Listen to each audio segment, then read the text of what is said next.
Olá, tudo bem?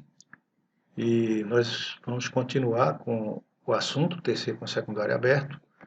E agora nós vamos ver a segunda parte desse vídeo. E se você está vendo esse vídeo e não viu ainda a primeira parte, a 1/2, eu sugiro que você veja a primeira parte, que vai ser melhor para o seu entendimento. Tá? O título é o mesmo, e lá o que muda é, ao invés de 2 de 2, lá vai estar 1 de 2.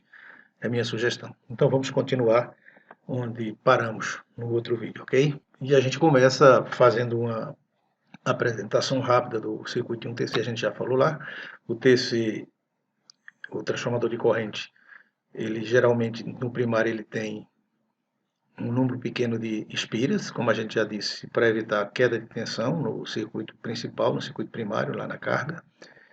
E esse número pequeno de espira pode ser até uma única espira, né? Então vamos ler esse texto aqui rapidinho. Um TC ele é intrinsecamente um dispositivo de alta impedância em seu secundário. A gente vê isso aqui pelo número, o grande número de espira que ele tem. E ele foi projetado para produzir uma corrente em seu secundário na faixa de 0 a 5 amperes, quando conectado em curto-circuito efetivo, ou seja, uma impedância muito pequena se comparada com a impedância interna, intrinsecamente alta do enrolamento secundário do TC.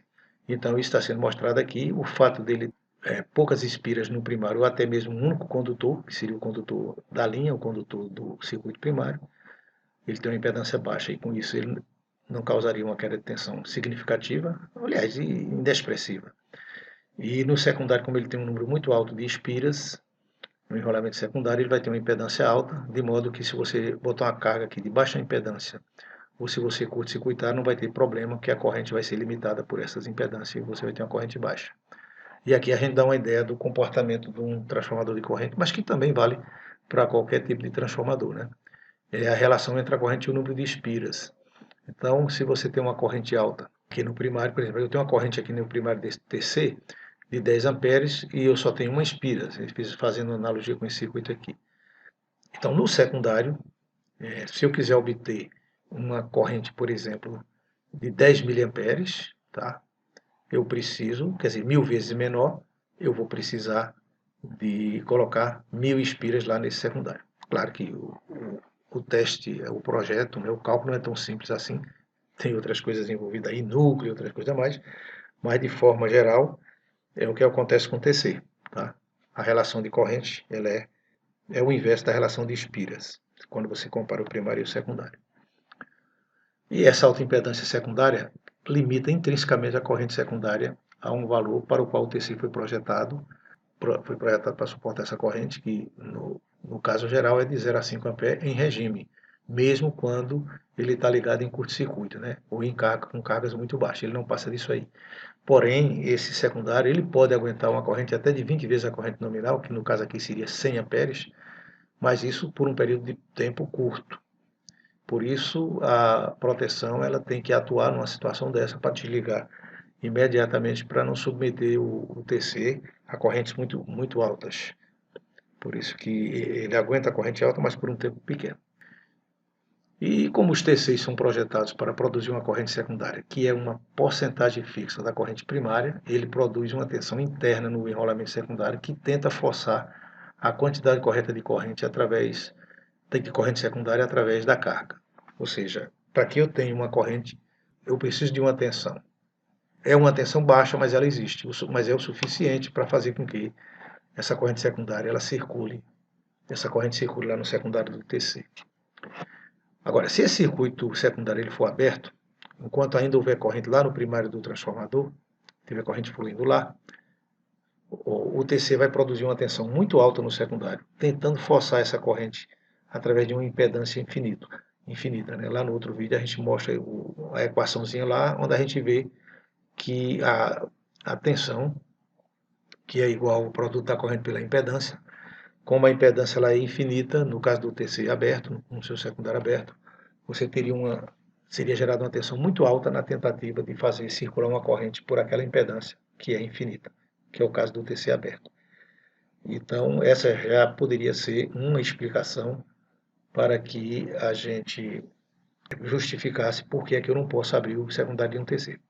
usando uma equação simples da lei de Ohm dá para a gente ver isso. Mas a gente vai detalhar isso de forma melhor. E essa tensão, essa alta tensão interna, ela pode literalmente romper o isolamento no enrolamento secundário do TC e danificar ou até mesmo explodir o TC, que a gente vai ver isso com mais detalhe adiante. Esse conceito, como a gente colocou aqui, usando apenas a lei de Ohm para mostrar o surgimento de uma alta tensão no secundário do TC quando eu deixo ele aberto, digamos assim, pode não ser satisfatório para algumas pessoas e por isso nós vamos nos aprofundar mais nessa ideia, tá? Então, a partir de agora a gente vai explicar de forma mais detalhada como é que isso ocorre. Mas para isso nós vamos fazer para a gente fazer esse aprofundamento, nós vamos fazer uma breve análise do transformador com carga, o transformador de potência com carga.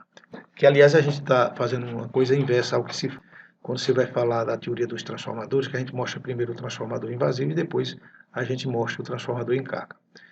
Então, como é que ocorre aqui com o transformador em carga? Um transformador de potência, um transformador de força. Nós temos aqui uma fonte, um enrolamento primário com N1 espiras, temos um enrolamento secundário com N2 espiras, temos uma carga, e naturalmente que com esse circuito fechado aqui através de uma carga vai circular uma corrente I2, que tem a proporcionalidade que a gente vai mostrar aqui. No transformador de potência, a corrente primária ela depende da carga conectada no seu secundário, que é essa carga aqui. Tá?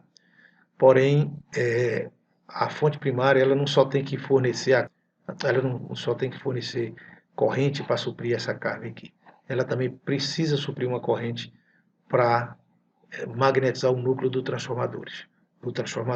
E a gente sabe que essa corrente ela existe, mesmo que eu não tenha carga no secundário. Para que esse fluxo se mantenha, vai ter uma corrente circulando aqui no enrolamento primário, mesmo estando o secundário aberto. Então, essa corrente ela é dada com essa expressão. A corrente primária ela é formada por duas componentes. A corrente sem carga, que é a corrente de excitação, que a gente chama de zero, e a linha 2, que é a corrente de carga, é a corrente que vai contrabalançar essa corrente daqui do secundário. E como a gente disse, o I0 é a corrente sem carga, ou corrente de excitação, e o I' 2 é a corrente da carga, é a corrente que contrabalança a carga.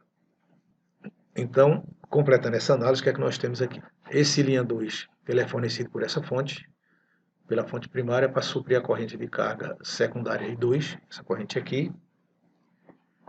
E em termos de força magnetomotriz, nós podemos obter a seguinte equação. O número de espiras do primário multiplicado por essa corrente aqui, ela vai dar a seguinte equação. N1 vezes I0, que é a corrente de magnetização, mais N1 vezes I'2, que é a corrente que contrabalança essa corrente de K, ela é igual a N2I2. Ou seja, dá para a gente ver aqui que tem um erro aqui introduzido nessa relação, que é o erro da corrente de magnetização, que, como eu disse, para efeitos práticos, ele pode ser desprezado, porque ele não é um valor muito alto, ele é um percentual pequeno da corrente nominal desse transformador. Então, no caso do transformador ideal, a gente pode desprezar essa corrente de magnetização, de modo que, fazendo isso, essa expressão, essa força magnetomotriz, N1 e 0, ela é igual a zero. E assim nós ficamos com essa relação, N1 e 1 é igual a N2 e 2. Claro que, considerando o transformador ideal, onde a gente desprezou algumas perdas, dentre elas, desprezamos a corrente de excitação, que ela representa uma perda na relação de transformação. Então, essa expressão ela pode ser usada na maioria dos casos práticos, sem causar erros significativos. Então, para o dia a dia, para o que a gente faz no dia a dia, isso aí é suficiente e é muito usado aí pelos profissionais. Agora, vamos considerar que no transformador de potência, a gente tira essa carga aqui do secundário do transformador. Quando ele tiver com esse transformador de potência aqui tiver com seu secundário aberto, essa corrente secundária I2 ela vai ser igual a zero, como está mostrado aqui. E assim, a corrente primária I1 é igual à corrente de magnetização I0, que é muito pequena. Então, essa fonte continua fornecendo essa tensão, essa corrente, só que agora esse I1 é a própria corrente de magnetização do núcleo, já que a gente não tem carga no secundário. Então, e os transformadores de potência também precisam se comportar razoavelmente bem com carga leve ou sem carga. Isso a gente já mostrou aí atrás. O que significa, ou aí atrás ou no vídeo anterior, né? o que significa que devem ser projetados para trabalhar com o circuito secundário aberto. E a gente já viu que isso é possível, foi dito lá, e aqui a gente está mostrando que quando abre esse circuito eu fico só com tensão aqui, mas isso não tem nenhum problema. A corrente, a fonte continua fechada aqui, que é uma fonte de tensão, e tem uma corrente circulando aqui, que tem apenas como impedância para a sua circulação a relutância aqui do núcleo, né, e a resistência da bobina. Mas como a gente está tratando de um transformador ideal, isso não é problema. Então, basicamente, a corrente que vai circular aqui vai estar apenas magnetizando o núcleo. E o limite da tensão secundária é a corrente de magnetização I0. E agora passamos para o TC com carga, né? Na verdade, a gente olhando essas expressões aqui, a gente vai observar que o TC em carga, o transformador de corrente em carga, ele tem o mesmo comportamento do transformador de potência. Tá? Eu tenho uma corrente fornecida pela minha fonte primária, que tem duas componentes, que é a corrente em linha 2, que é a corrente de compensação da carga, mais a corrente de magnetização do núcleo, que é o I0. E também, usando aquela expressão anterior, eu posso agora fazer a diferença entre o número de espiras do primário pela corrente primária, menos o número de espira do secundário pela corrente secundária. Eu fazendo essa diferença, eu obtenho o que nós chamamos de fluxo líquido, que no caso seria a força magnético-motriz provocada pela corrente de excitação. Como essas duas forças aqui se anulam, o fluxo líquido aqui, na verdade, vai ser N1 e 0, que é a corrente de magnetização do núcleo, que é na faixa de 1 a 2% de N. Portanto, uma corrente muito baixa. Embora cause aí um erro na relação de transformação, ela não é tão significativa porque seu valor é muito baixo. Como se vê, o funcionamento do TC com carga é igual ao funcionamento do transformador de potência, exceto pelo fato de que, no transformador de corrente, a corrente primária não é controlada pela carga secundária, mas sim pela carga primária, que é a carga do consumidor. Ou seja, como a gente viu no transformador de força, transformador de potência, a corrente primária ela era função dessa carga aqui secundária. Já no TC não é, porque a corrente primária ela é função da carga que está no final aqui, que pode ser um transformador, uma linha, e portanto, qualquer variação que eu faça nessa carga não afeta essa corrente primária. Essa é uma diferença fundamental de um TC para um transformador de potência. Agora, supondo que eu tirei a carga aqui de secundário, ou seja, eu abri o TC, essa corrente aqui vai ser zero, e aí o que é que acontece com a nossa expressão aqui? Como a corrente, essa parcela N2 e 2 é igual a zero, essa parcela desaparece, e eu vou ficar com essa expressão N1 e 1 igual a N1 e 0. Ou, colocando de outra forma, N1 e 0 igual a N1 e 1. Então, como se vê, com o secundário aberto não há a força magnetomotriz desmagnetizante, que é o N2 e 2, já que eu tirei, uma vez que foi tirada a carga, o TC ficou aberto, essa corrente é zero, essa parcela desaparece. Portanto, a minha expressão fica dessa forma. Então, como eu não tenho essa parcela N2 e 2, que é chamada parcela desmagnetizante, que resultava aqui no fluxo líquido igual a essa expressão, essa força magnetizante aqui, o que é que eu tenho agora? Eu tenho agora que a minha corrente de excitação vai ser toda a corrente que está alimentando a carga primária, ou seja, toda essa corrente 1 que está passando aqui, ela é a própria corrente de magnetização do núcleo do meu transformador. E aí a gente vai ver o que é que acontece com isso, já que eu tenho uma alta corrente aí. Enquanto na situação normal de um transformador de potência, eu tinha lá de 1 a 2% da corrente nominal como corrente de magnetização, aqui a corrente de magnetização é a própria corrente nominal da carga. Tá? Vamos ver o que é que acontece nesse caso. Então veja, nós perdemos aqui a força desmagnetizante N2 e 2, como nós vimos no slide anterior, essa parcela é zero, porque a corrente foi zero quando a gente abriu, foi para zero quando a gente abriu o circuito secundário. E desse modo, a parcela N2 e 2, que contrabalança a parcela N1 e linha 2, tá, que era formada pela corrente fornecida lá para alimentar a carga secundária, que nós chamamos de parcela desmagnetizante da corrente de carga I2. Portanto, com o secundário do TC aberto, a gente perde o efeito desmagnetizante dessa corrente, e assim, quando o secundário TC, como dissemos, que fica aberta, a magnetomotriz resultante induzida no núcleo ela é muito alta, visto que sem a parcela desmagnetizante, a corrente em linha 1 que é determinada pela carga, pelo consumidor externo, ela vai gerar um grande fluxo magnético no núcleo do TC. E devido a esse grande fluxo no núcleo, vai ser induzido um grande fluxo também no secundário, né?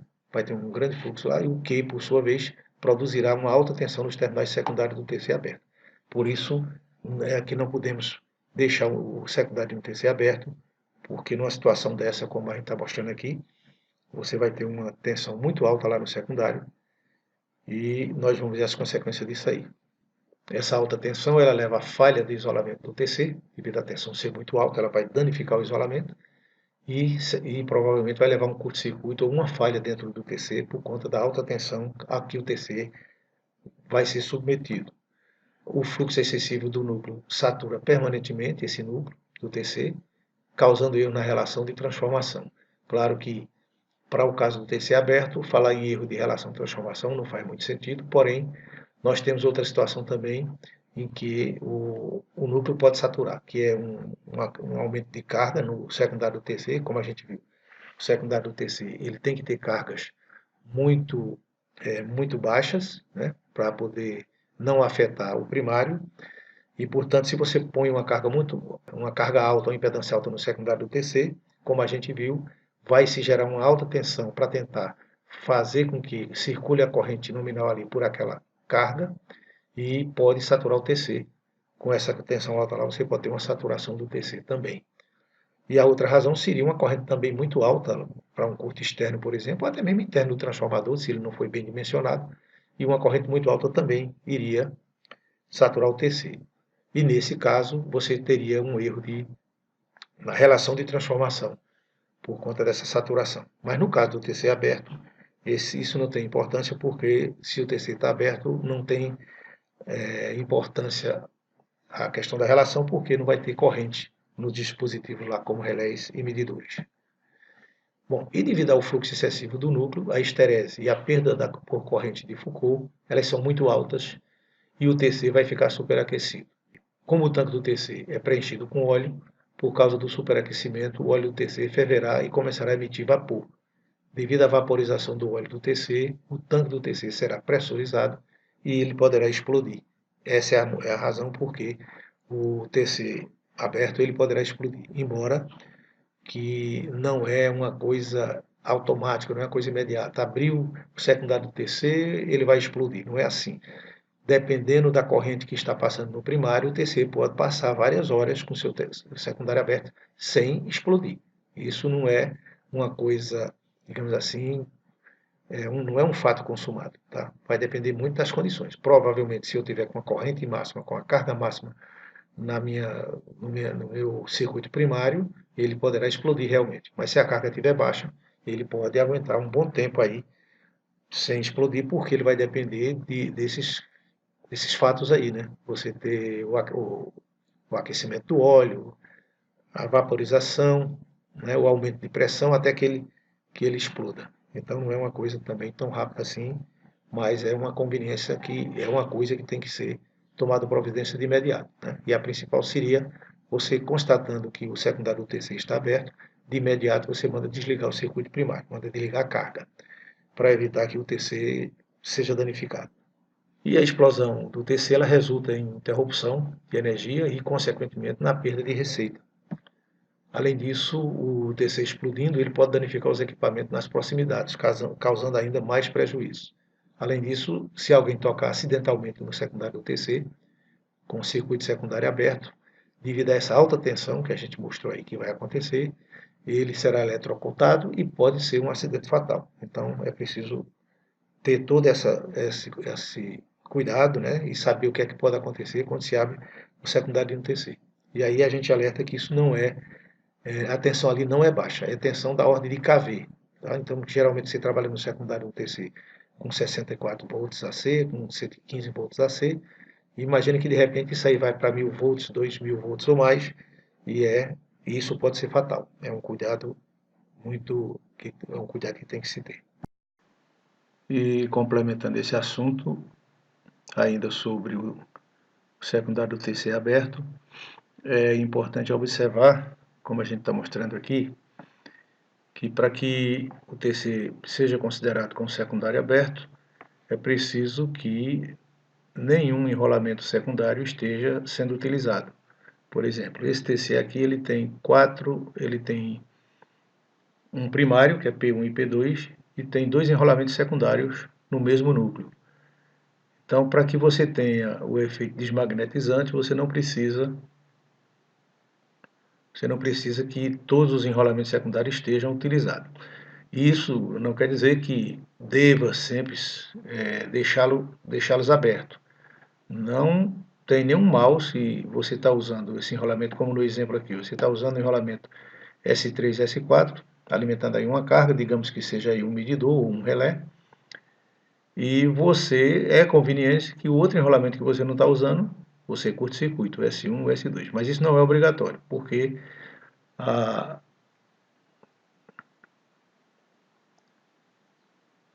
porque o fluxo desmagnetizante, aquela força magnetomotriz desmagnetizante, ela vai ser gerada aqui, nesse outro enrolamento. Então, nesse caso, o TC não está aberto. É bom não confundir, que eu já vi algumas pessoas confundirem e achar que esse TC obrigatoriamente teria que ser curto-circuitado.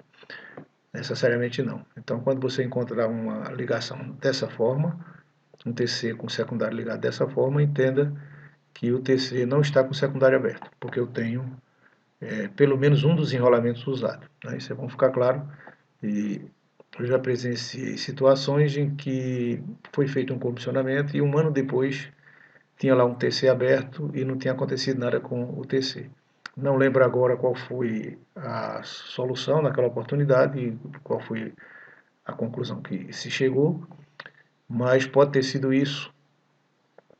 Né? A gente observou apenas, pode ser que a gente tenha observado apenas um dos enrolamentos, não tenha observado que o outro enrolamento no mesmo núcleo estivesse com a carga. E dessa forma você não estaria com o TC aberto. Mas também pode ser que numa situação em que a carga é muito baixa, você pode passar muito tempo com o TC aberto sem maiores consequências, ok?